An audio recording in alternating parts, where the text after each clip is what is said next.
ప్రాణం కంటే మా దేవుడు ఎక్కువండి.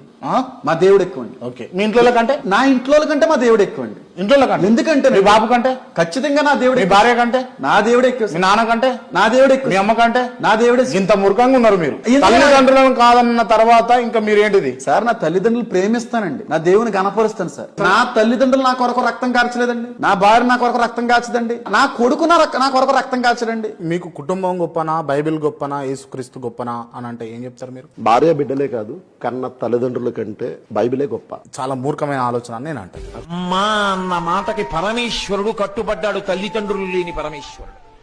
అమ్మ ప్రేమ అంటే అంతటి. అందుకే శంకరులంతటి వారు పరిపూర్ణ జ్ఞాని, అహం బ్రహ్మాస్మి అన్నవారు తల్లిగారు వెళ్లిపోతే ఆర్యాంబ సన్యాస ధర్మానికి వ్యతిరేకంగా బంధువులు అంత్యేష్టి సంస్కారం చెయ్యనంటే అరిటాకుల మీద పడుకోబెట్టి అగ్నిహోత్రుణ్ణి పిలిచి అగ్ని సంస్కారం చేశారు తల్లికి.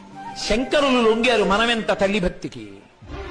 దేవాలయానికి వెళ్ళినప్పుడు దేవుడు కనపట్టలేదు నాన్న అని మనం ఏడిస్తే ఆ తండ్రి వారి భుజాల మీద మనల్ని కూర్చోబెట్టి దేవుణ్ణి చూపిస్తాడు. అప్పుడు మనకి తెలుస్తావు మనం కూర్చున్నదే భగవంతుడి భుజాల మీద అని. తల్లిదండ్రులకి గుళ్ళు కట్టించక్కర్లేదు, కట్టించిన గుళ్ళ ముందు వాళ్ళని కూర్చోబెట్టకుండా ఉంటే చాలు. అది తల్లిదండ్రుల ప్రధానము. వాళ్ళని నువ్వే సేవించాలి. భగవంతుని సేవించకపోయినా నష్టం లేదు, బోల్డు మంది ఉన్నారు.